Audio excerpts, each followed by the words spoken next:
Latest updates के लिए ultra channels को सब्सक्राइब करें और बेल आइकन को प्रेस करें। आप जानते हैं आप क्या कह रहे हैं? आपको मालूम है शंकर सिंघानिया कौन है? For your knowledge I am telling you, India के 10 टॉप रिचेस्ट लोगों में से एक हैं।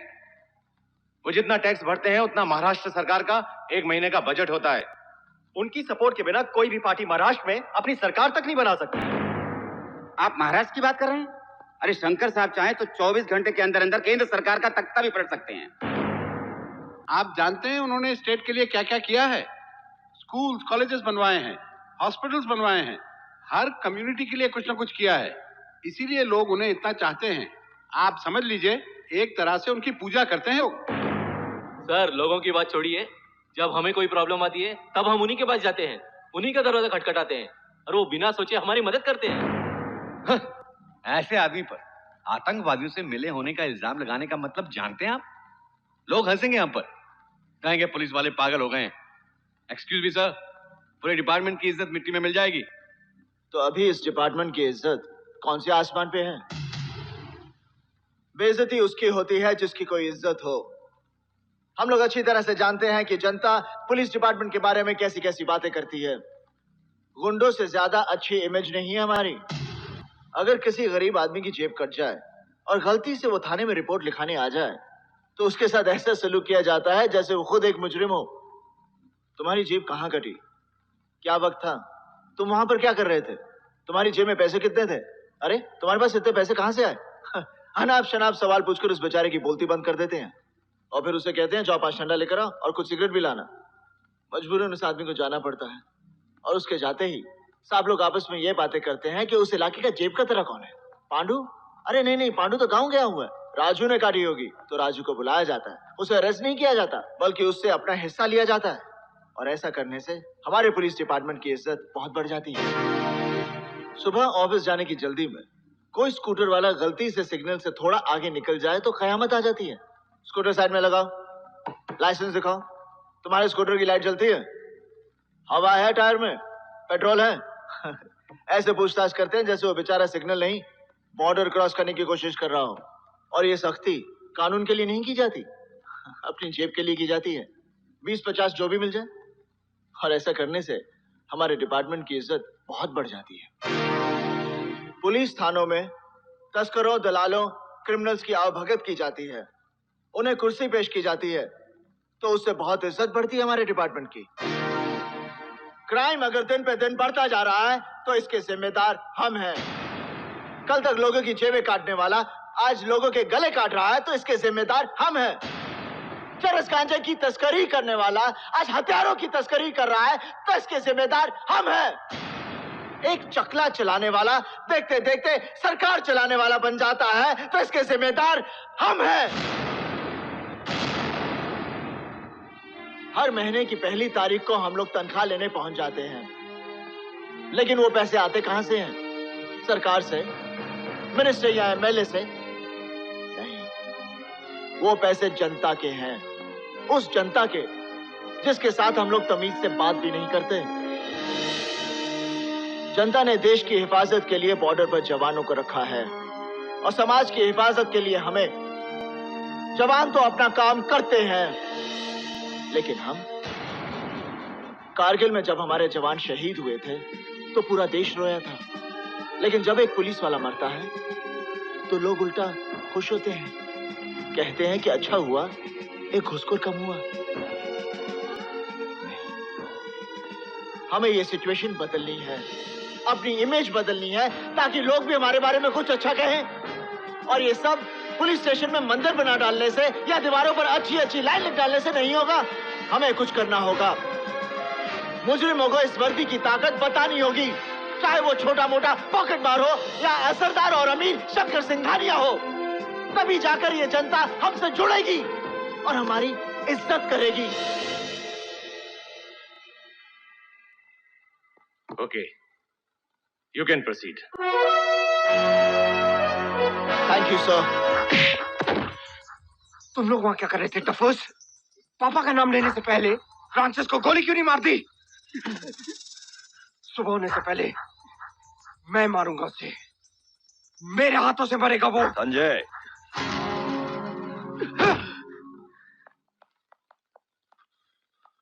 नहीं नहीं पापा, उस नमक हराम ने आपका नाम लिया कैसे? अरे बेटे, छोटे लोग बड़े लोगों के नाम अक्सर लिया करते हैं। डोंट गेट अपसेट, सब कुछ संभल जाएगा। तुम एक काम करो, अपने दोस्तों को साथ लेकर फार्म हाउस चले जाओ। बट पापा, come on, go and enjoy yourself. Madhav. Yes sir. मेरे बेटे का ख्याल रखना, नई उम्र का खून है, बहुत जल्द उबल जाता है, संभालना उसे। Okay sir.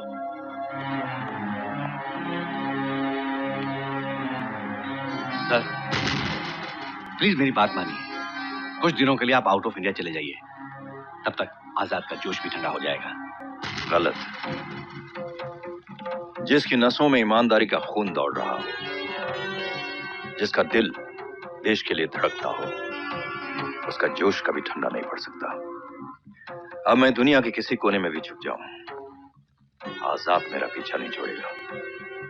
ये कानून, ये हथकड़ी, अदालत, इन सब की मुझे कोई परवाह नहीं है।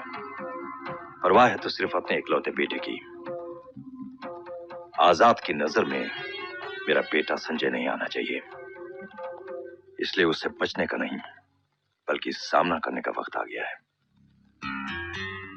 तुम एक काम करो, आसपास की बस्तियों में ऐलान कर दो कि कल सुबह हम अनाज और कपड़े बांटने वाले हैं, और जैसे ये भीड़ जमा होकर हमारे घर के सामने आ जाए, अपने 40-50 लोग हथियार के साथ उनमें शामिल कर दो, और आजाद जैसे ही मुझे गिरफ्तार करके ले जाने की कोशिश करे, उसे वहीं खत्म कर दो।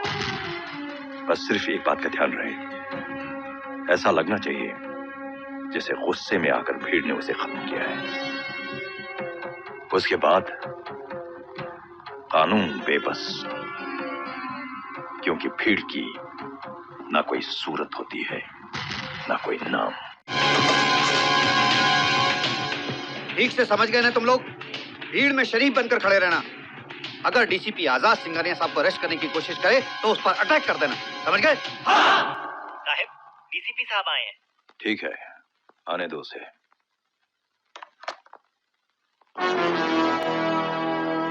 आओ आओ आजाद, नमस्कार।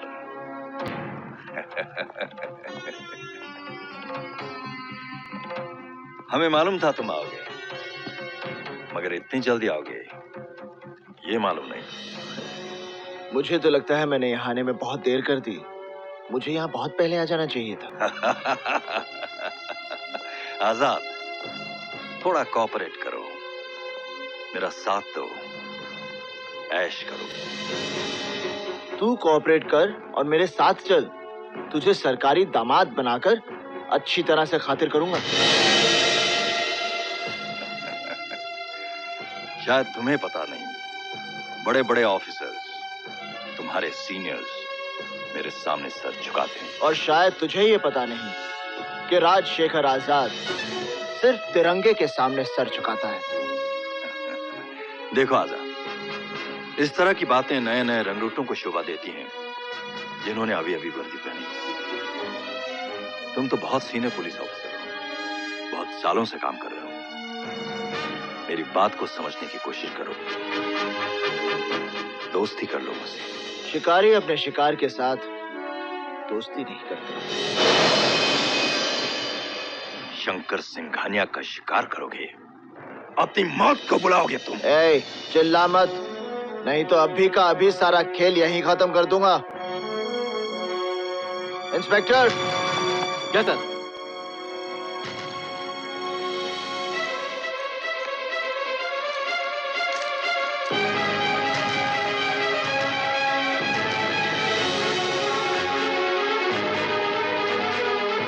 चलो।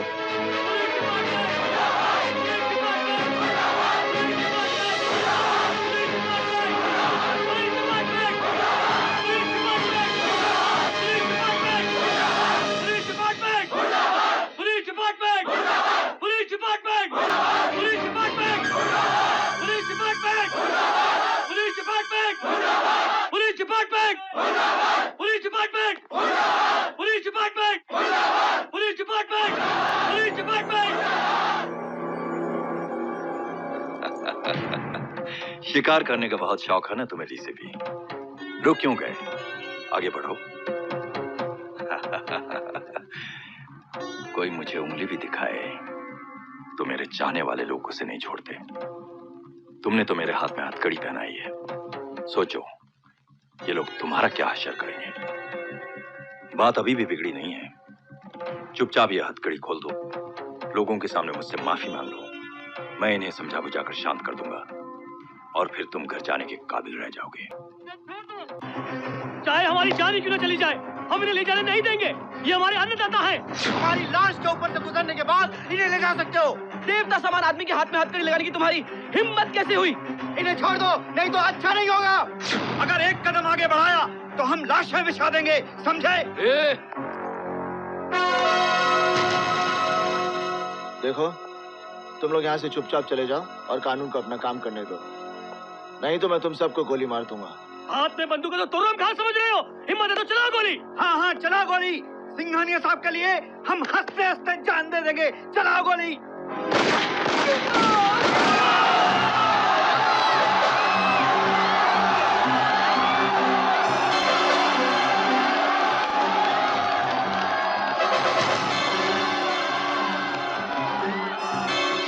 अरे ऐसे ही गोली चला दी इन पे। मेरे 5 आदमी को मार डाला। मैं तुम्हें नहीं छोड़ूंगा, इसका जवाब देना होगा तुम्हें। जवाब मैं नहीं, ये लोग खुद देंगे।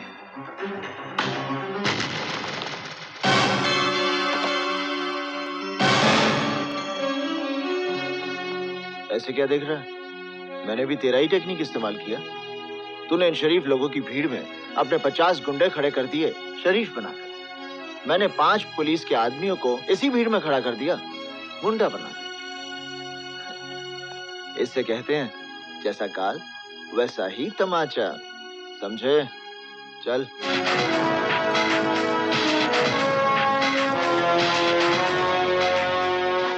मिस्टर आजाद, आपकी वाइफ का प्रॉब्लम फिजिकल नहीं बल्कि साइकोलॉजिकल है। उन्हें अपने फादर के डेथ का बहुत गहरा शौक लगा है। फिर भी मैंने कुछ दवाइयाँ दे दी हैं, बट यू कैन अंडरस्टैंड। मैं चलती हूँ। रहीम सर, कल होशियार रहना। फ्रांसिस का कोर्ट में पहुंचना बहुत जरूरी है। Yes sir. Good morning Shri Krishna Arjun. बहुत जल्दी आप मेरा नाम भूल गए। बैठिए। राजशेखर आजाद है मेरा नाम। मैं जो भी कहता हूँ उसका एक नहीं 1000 मतलब होते हैं डीसीपी साहब, और ये बात आहिस्ता आहिस्ता जान जाएंगे आप। अच्छा, लेकिन क्या बात है? आज आप इन कपड़ों में कुछ ज्यादा ही स्मार्ट लग रहे हैं। इसका भी एक मतलब है। मैं जब भी कोई केस सॉल्व कर लेता हूँ तो ऐसे कपड़े पहनता हूँ। इसका मतलब आपने डीजीपी साहब के कातिल का पता लगा लिया है? जी हाँ।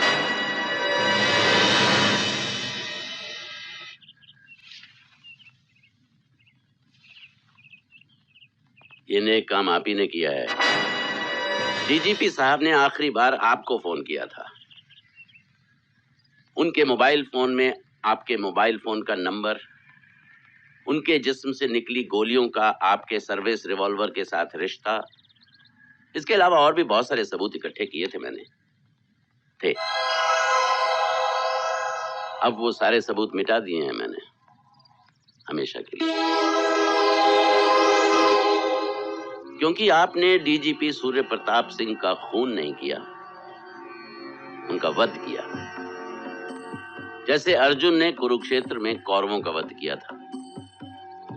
वहां अर्जुन ने जब सामने अपने लोगों को देखा और धनुष रख दिया तो श्री कृष्ण ने उन्हें समझाया था। लेकिन इस कुरुक्षेत्र में तो श्री कृष्ण भी आप हैं और अर्जुन भी। इसीलिए मैंने आपको श्री कृष्ण अर्जुन कहा था।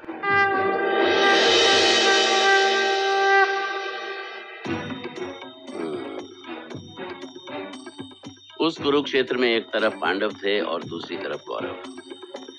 लेकिन इस कुरुक्षेत्र में चारों तरफ कौरव हैं और बीच में हैं अकेले आप, फिर भी लड़ रहे हैं। इसलिए इस युद्ध में अगर मैं आपका साथ नहीं दे सकता तो जितना हो सके मदद तो कर ही सकता हूँ। Best of luck.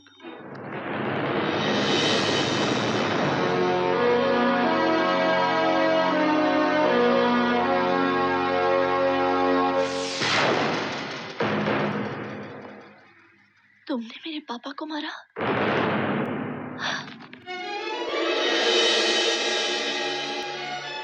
तुमने मेरे पापा को मारा है?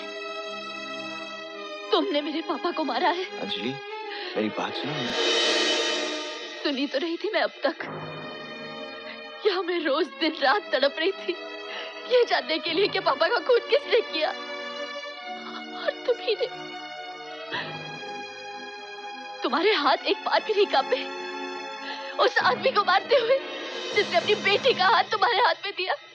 अंजलि सुनो तो मैं।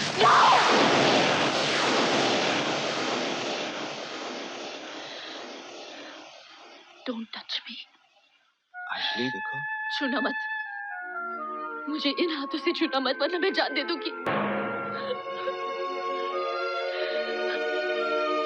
अब मैं तुम्हारे साथ एक पल नहीं रह सकती, एक पल भी नहीं रह सकती। You're a bloody murderer. You're a murderer.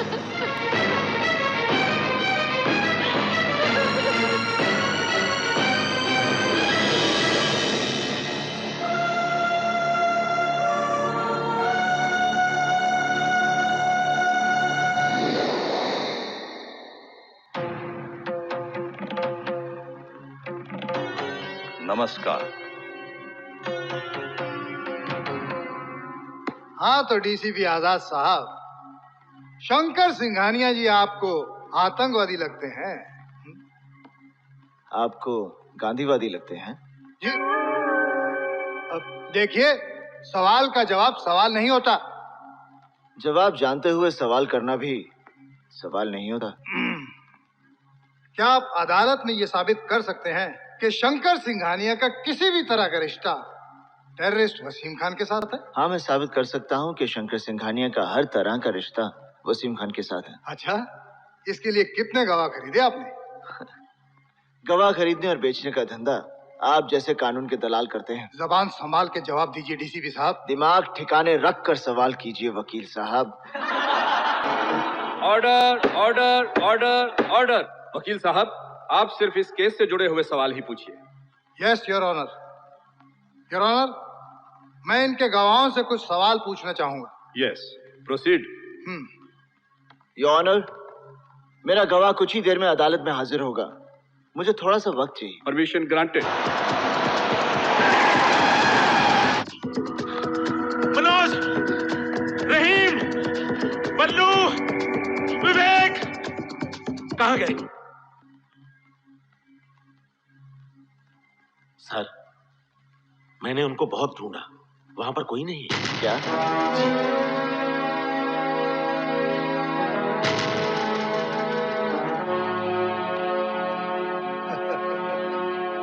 Your honour, मैंने पहले ही कहा था कि अदालत का वक्त जाया किया जा रहा है। इंतजार का कोई मतलब ही नहीं। डीसीपी आजाद कोई गवाह पेश नहीं कर सकते क्योंकि ऐसा कोई गवाह है ही नहीं। मिस्टर आजाद, आपको क्या कहना है? I'm sorry, Your Honor.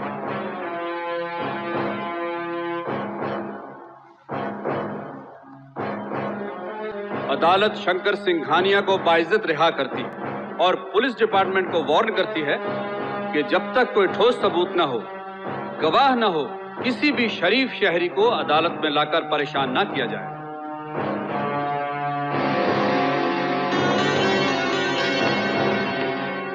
भाई बहुत अच्छे तरीके से। आज की तारीख है। जी जी। अरे मुबारक हो सिंघानिया साहब। पेशेंस।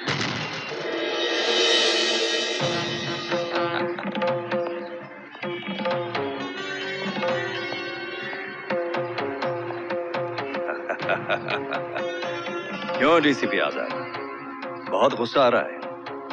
जो लोग जोश में आकर होश खो देते हैं उनके साथ ऐसा ही होता है।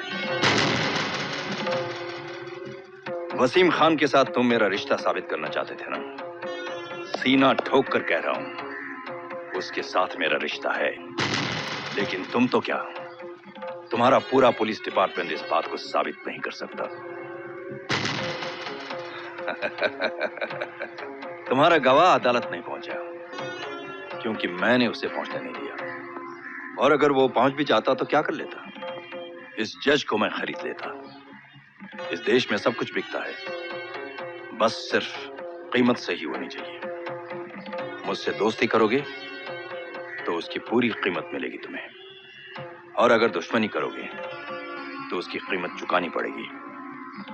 अब कीमत लेनी है या चुकानी है, इसका फैसला तुम्हारे हाथ में है।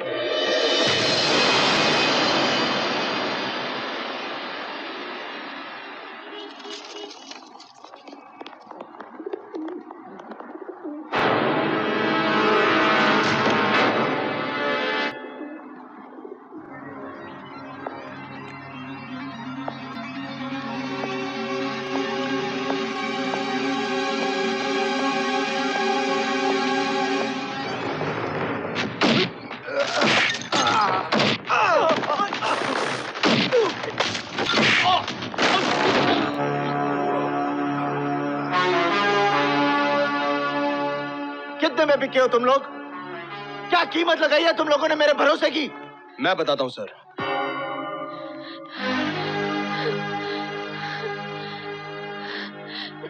मेरे बच्चों को बचा लो, मेरे बच्चों को बचा लो। क्या हुआ भाभी? क्या हुआ बच्चों को? वो शंकर सिंघानिया के बेटे ने मेरे बच्चे को किडनैप कर लिया है। कह रहा था कि उसका कोई आदमी तुम लोगों के पास कैद है। अगर तुम लोगों ने उसे नहीं छोड़ा तो वो मेरे करते में राना को मार डालेंगे। मुझे मेरे बच्चे चाहिए, प्लीज उस आदमी को छोड़ दीजिए प्लीज। नहीं भाभी, हम उसे नहीं छोड़ सकते। नहीं, आप लोग ऐसा नहीं कर सकते। प्लीज मेरी मदद कीजिए, मेरे बच्चे। मैं आप लोगों के सामने हाथ जोड़ती हूँ, प्लीज मेरे बच्चों को बचा।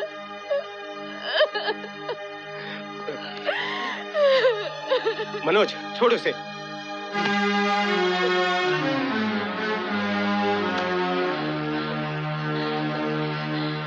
चलिए।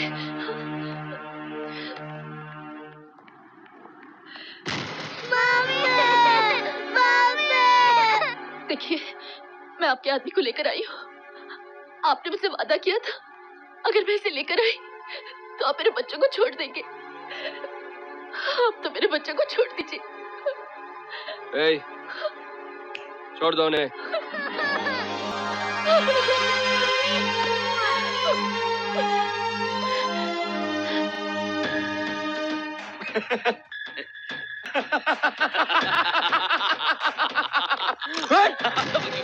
मेरे पापा के खिलाफ गवाही देगा तू?